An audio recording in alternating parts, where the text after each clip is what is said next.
국민의힘 지지자들 사이에서는 도대체 어디다 마음을 두어야 할지 60일 앞으로 다가온 대선에서 나는 누구를 지지해야 될지 고민이 많을 것 같습니다.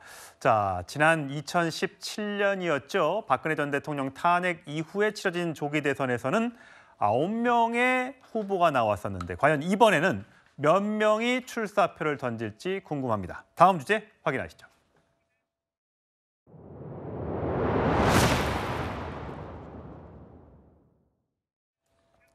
윤석열 대통령 파면 결정에 대해 국민의힘 권성동 원내대표 조기 대선 이야기를 하면서 이런 이야기를 했습니다. 한번 들어보시죠. 2달 후면 대선입니다. 시간은 촉박하지만 절대로 물러설 수 없고 져서는 안 될 선거입니다. 피와 땀과 눈물로 지키고 갖고 온 대한민국의 미래를 위험천만한 이재명 세력에게 맡길 수 없기 때문입니다. 승리를 위해 우리부터 하나로 뭉쳐야 합니다. 하나로 뭉쳐야 한다. 이 말이 많이들 공감하시는 분들도 계실 거고 동의하지 않는 분도 계실 텐데, 자, 이종건 평론가. 네. 물론 일부 국민의힘 의원들 중에서는 친윤, 비윤, 또 친한, 비한 뭐 이런 거 다 떠나서 이제는 조기 대선으로 갔기 때문에 이재명 대표와 겨루기 위해선 하나로 합쳐야 된다라는 이야기가 있습니다. 근데 이게 실제로 어떨 것 같습니까? 일단 걸림돌이 허들이 하나 있죠. 그 허들이 바로 오늘 의총에서도 드러났지만 탄핵의 책임 그리고 개헌의 그러니까 지금 계엄에 대한 인식, 입장 이 두 가지가 가장 큰 허들이 될 겁니다. 그러니까 찬탄, 반탄도 있고. 그렇습니다. 오늘 윤상현 의원을 비롯해서 많은 의원들이 의원총회에서 봐라 이 책임, 그러니까 대통령이 파면된 책임은 당시에 탄핵에 찬성한 의원들에 있다. 같이 앉기도 싫다. 이런 말들이 새어 나왔습니다. 벌써부터 분열의 조짐이지요. 이 당은 이미 8년 전에도 똑같은 일을 겪었습니다. 이 당에서 탈당해서 다른 당, 바른미래당도 만들었고 또 그 후보로 해서 이쪽 그러니까 보수당의 후보들이 난립하지 않았습니까? 그리고 또 8년 동안을 계속 탄핵의 강을 건너야 된다느니 탄핵의 바다를 건너야 된다느니 이게 되풀이 됐습니다. 이번에도 똑같이 될 것인가? 만약에 그 전철을 밟게 된다고 한다면 탄핵에 찬성한 의원들을 나가라라고 고함을 질러대면서 서로 간에 얼굴을 붉히는 일이 계속될 겁니다. 지금 걱정하는 것, 지도부가 걱정하는 것이 그 8년 전의 전철을 되풀이하면서 얼마 있지도 않은 어떤 경선 과정을 아예 이렇게 분열로 갈 것이냐, 이것을 처음부터 차단할 것이냐, 여기에 굉장히 큰 어떤 기로에 서 있다라고 할 수가 있겠습니다. 과연 국민의힘에서 거론되는 인물들, 조기 대선에 나올 출사표를 던질 만한 인물들은 누가 있을까요? 자천, 타천으로 거론되는 분들, 제가 일단 그래픽으로 준비를 해봤습니다. 10명 정도 되는데 더 있을 수도 있겠죠.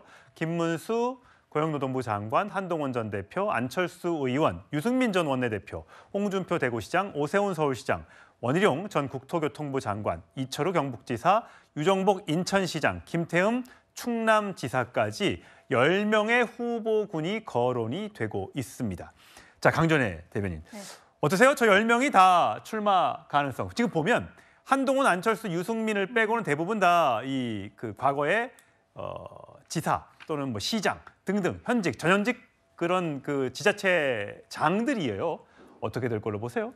일단 우리가 조금 아까 얘기했던 한덕수 국무총리가 이 표 안에 안 들어있다는 거, 그거 먼저 말씀을 드리고요. 먼저 다뤘으니까. 이번에는 경선 과정에 있어서 현직 지자체장을 가지고 있어도 가능합니다. 조기 대선의 과정에 있어서는 지자체장을 내려놓지 않아도 출마가 가능한 상황이어서 지금 오세훈 시장, 홍준표 시장 같은 경우에는 굉장히 좀 고민은 하고 있을 것 같아요. 직을 그대로 유지할 수는 있지만 이게 어떻게 보면은 시장이 다른 데에 마음이 가 있는 것 아니냐. 그렇기 때문에 시민들에 대한 예의라든지 이런 것들에 있어서 문제가 될 수 있거든요. 그리고 지금 제가 말씀드린 두 분 같은 경우에는 문제는 이제 명태균 씨와 관련한 의혹들이 어디까지 이제 이것이 오히려 본인들은 억울하다고 얘기하고 있기 때문에 빨리 수사가 이루어져야 되는데 이게 어디까지 진행이 될지 좀 의문인 부분들이 있습니다. 그리고 다른 분들 같은 경우에는 김문수 장관 같은 경우에는 본인 입으로 한 번도 뭐 출마에 대한 이야기를 하신 적은 없지만 여론조사에 있어서 어떻게 보면 여권에서는 계속 1등을 해오신 게 좀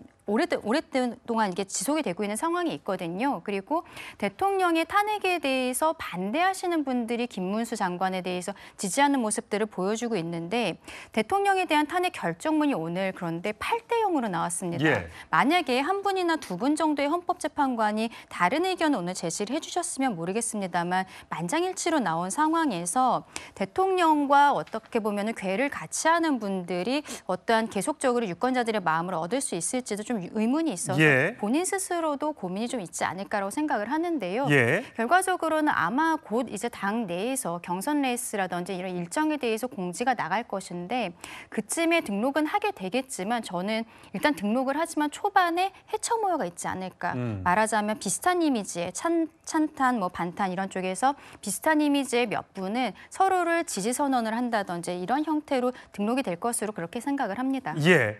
자, 국민의힘 거론 후보군 10명의 면면을 좀 살펴봤는데 자, 그렇다면 이 대통령 탄핵과 관련해서 그 조기 대선에 나설 것으로 예상되는 잠룡들의 반응을 저희가 그래픽으로 정리를 해봤는데요.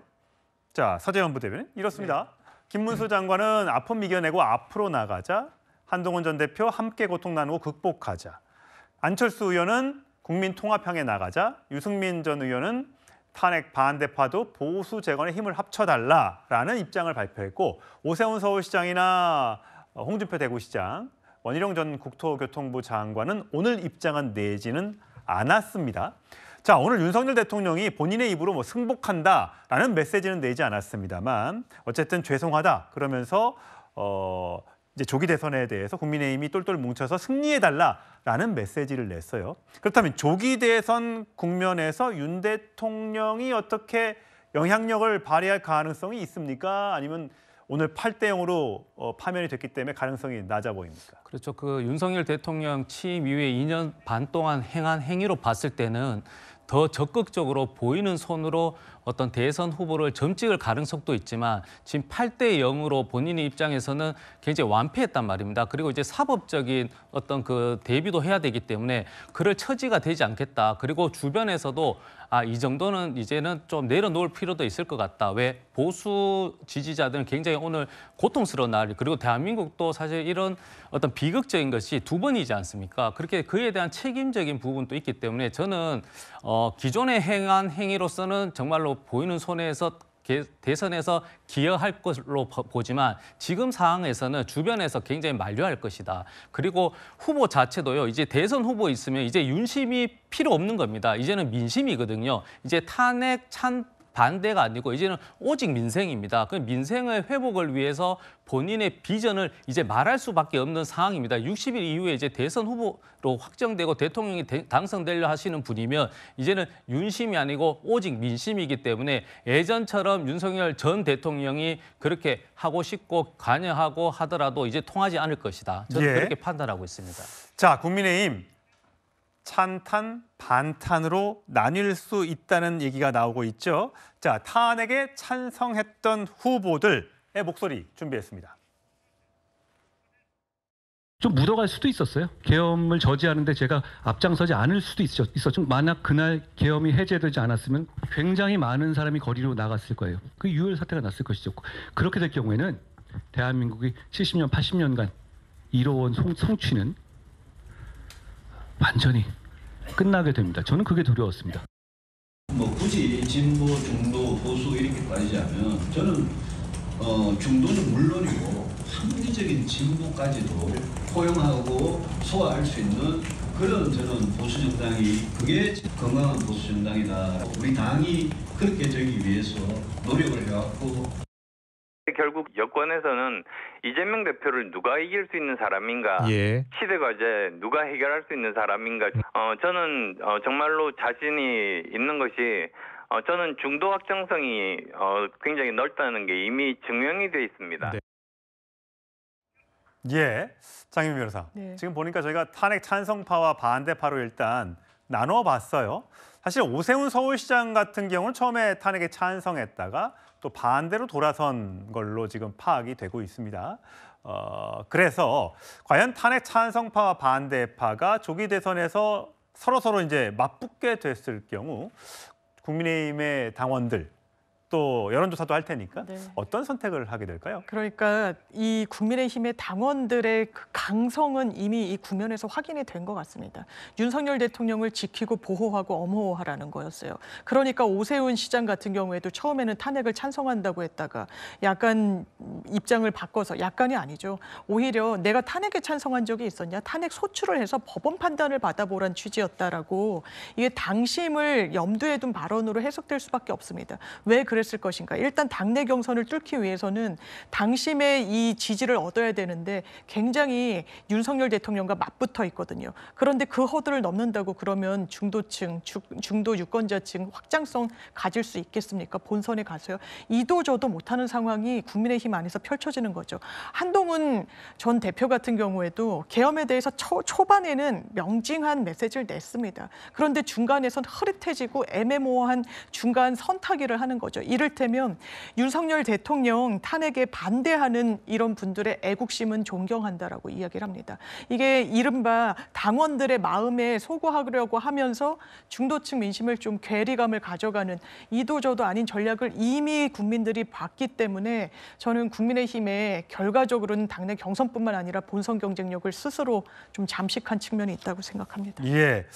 제가 뭐 잠시 유튜브 댓글창을 봤더니 한덕수 대행을 응원하는 분들도 계시고 한동훈 전 총리를 응원하는 분도 계시고 다른 후보들의 이름도 계속해서 올라오고 있는데 그만큼 국민의힘의 지지자들은 아직 어떤 후보를 결정할지 마음을 아직까지 결정하지 못한 것 같습니다. 자, 다른 후보들의 목소리도 저희가 이어서 준비했습니다.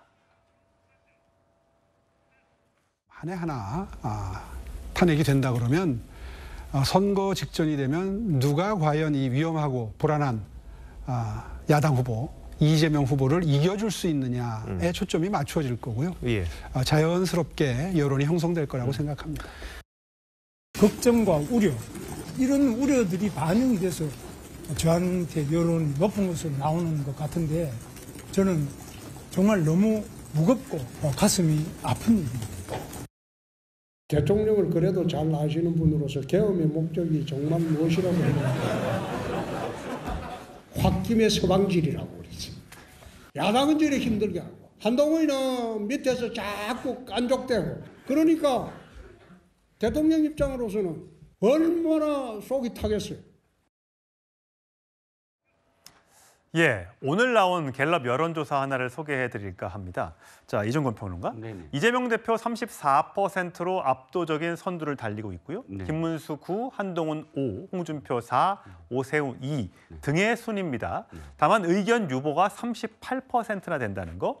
사실 이재명 대표가 잠시 후에 얘기하겠습니다만 항소심 재판 선거법 항소심에서 무죄를 선고받았음에도 불구하고 지지율은 저 정도에서 비슷하게 움직이는 것 같고요. 다른 국민의힘 후보들도 마찬가지입니다. 물론 오늘 탄핵 결과는 반영이 되지 않았습니다만 그렇습니다. 저 숫자 어떻게 해석하세요? 일단 이 숫자는 탄핵과 관련돼서 지금 말씀하셨듯이 오늘 탄핵 선고에 전혀 어떤 영향을 받지 아니한 숫자이기 예. 때문에 지금까지 있었던 계속 되어왔던 대선 후보 적합도 또는 선호도의 조사와 일치합니다. 지금 유보의 38%는 왜 유보를 했을까? 사실은 탄핵 선고에 대해서 관망을 하고 있었어요. 일단 탄핵 선고가 어떻게 나오느냐에 따라서 적극적으로 자기 의견을 개진할 사람들이었습니다. 그렇다면 저는 일단 이 수치보다 더 중요한 건 이번 그러니까 다음 주 월요일 날 나올 뭐 리얼미터라든지 또는 또 다른 언론 기관들이 아마 여론조사를 실시할 겁니다. 탄핵이 반영된 굉장히 중요한 탄핵이라는 어떤 모멘텀이 어떻게 여론조사에 반영될 것인가를 아마도 다음 주부터 경쟁적으로 할 것이고 더군다나 이제 대선 국면 오늘부터 바로 대선 국면입니다. 그렇다면 지금 일주일마다 하는 그런 여론조사 말고도 많은 여론조사 기관들이 언론 기관으로부터 의뢰를 받아서 나올 겁니다. 그러면 첫 번째 탄핵과 관련돼서 일단 국민의힘 후보들의 어떤 뭐랄까요 여론 조사의 지지율이 좀 높아질 거예요. 일단 38%에서 그리고 또 한 가지 그 중에서 일부는 이재명 대표한테도 갈 겁니다. 그러면서 점점 될 사람 되고 안 될 사람 안 되는 그런 이 뭐랄까요 그런 확실한 판가름이 좀 더 날 거라고 생각을 하고요. 예. 이제 나머지 그러니까 국민의힘 후보들이 아주 적극적으로 의견을 개진할 겁니다. 왜? 탄핵 선고 이전에는 자신들이 적극적으로 의견을 개진하지 못했거든요. 그렇기 때문에 이재명 대표가 월등하게 이렇게 조금 더 앞서 있는 어떤 모양새를 취할 텐데 오늘만 하더라도 이제 쭉 의견을 개진했지만 내일과 모레 계속되는 어떤 후보들의 어떤 자기 인정투쟁이라고 하죠. 인정투쟁의 발언들이 나오면 상당히 여론조사가 한번 출렁거릴 가능성이 있다라고 생각을 합니다. 예, 사실 뭐 지금 보신 여론조사는 다자구도이기 때문에 실제 대선에 가면 국민의힘 후보도 단일화가 누군가로 될 것이고요. 또 이재명 대표가 혹시 올라오게 되면 뭐 양자구도 또는 삼자구도 정도의 구도가 짜여지게 될 텐데 최근 또 다른 여론조사에서 양자 대결로 조사한 게 있습니다.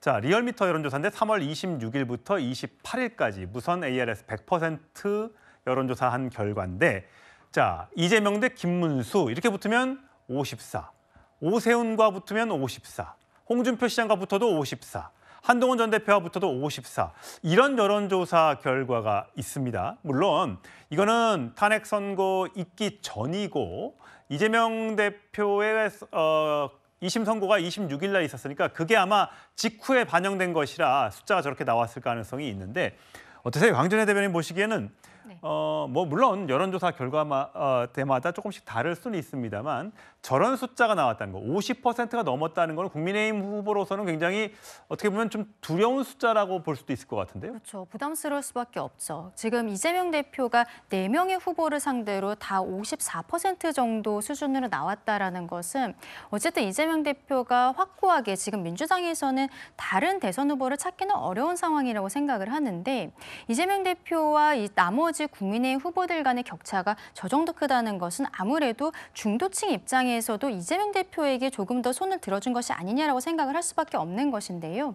그것은 지금 상황이 어쨌든 대통령의 탄핵 국면으로 인한 조기 대선이고 당에서는 대통령에 대해서 정치적 책임을 지겠다라고 이야기를 한 부분이기 때문에 향후에 저희가 이제 경선 과정에 있어서 많은 후보들이 탄핵을 찬성했던 사람들, 탄핵을 반대했던 사람들, 이분들이 토론 과정을 통해서 이 당이 앞으로 어떻게 나아갈 될 것인지 이런 것들을 이야기를 하고 또 국민들을 설득하는 과정은 있을 것이라고 생각을 합니다.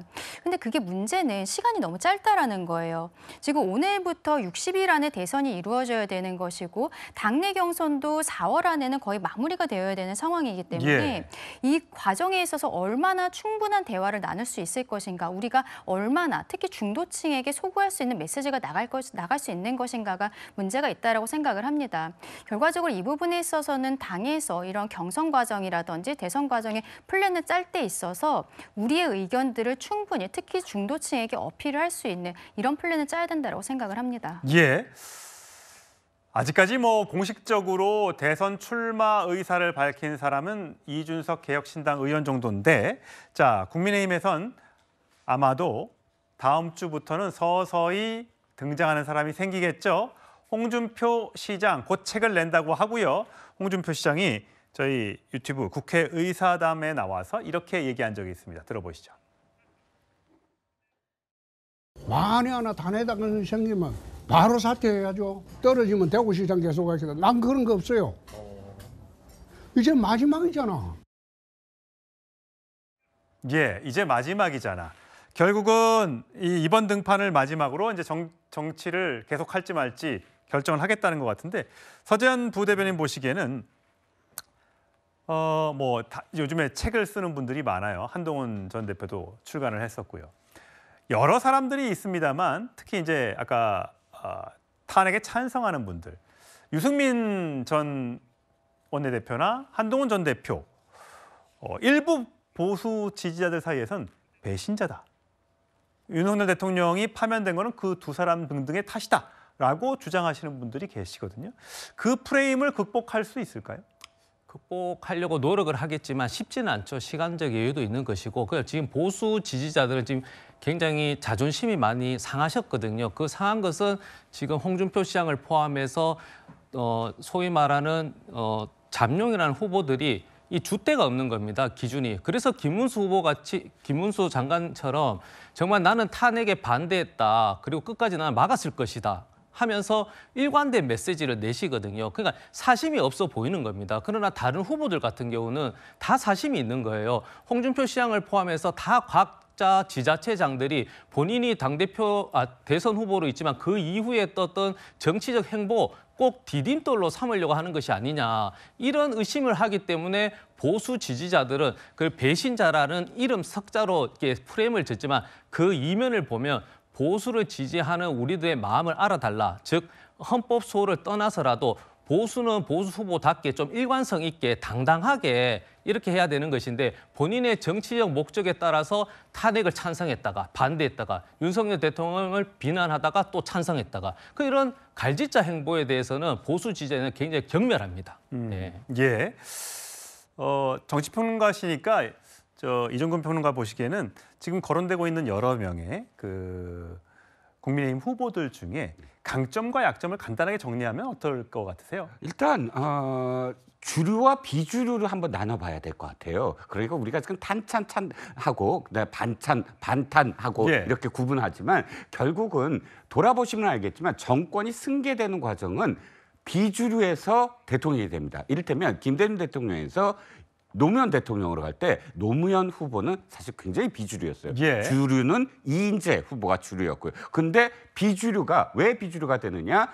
그 직전에 같은 진영의 대통령으로부터 실망한 사람들도 있지만 그러나 이 사람은 대통령의 어떤 그 뜻을 이어받는 것이 아니라 새롭게 할 수 있겠다라는 점에서 점수를 주는 거거든요. 예를 들자면 이명박 대통령에서 박근혜 대통령으로 가는 어떤 과정도 박근혜 대통령이 주류는 아니었어요. 당시 정운찬 총리라든지 이쪽 그 이명박 대통령 측에서는 자꾸 밀었지만 이 당의 비주류인 이 박근혜 후보가 결국은 그러니까 그 대권 후보가 됐습니다. 거꾸로 봤을 때 오세훈 후보라든지 혹은 원희룡 후보라든지 원래는 비주류의 삶을 살았던 사람들이거든요. 예. 그런데 이번에 주류로서 갈아타요. 원희룡 후보나 또 오세훈 시장 같은 예. 경우 윤석열 대통령에 대해서 적극적으로 방어에 나서고 이렇게 그런 포지셔닝이 과연 지금 먹힐 것인가에 대한 부분. 근데 이제 거꾸로 보면 비주류라는 안철수 또는 유승민, 한동훈 이런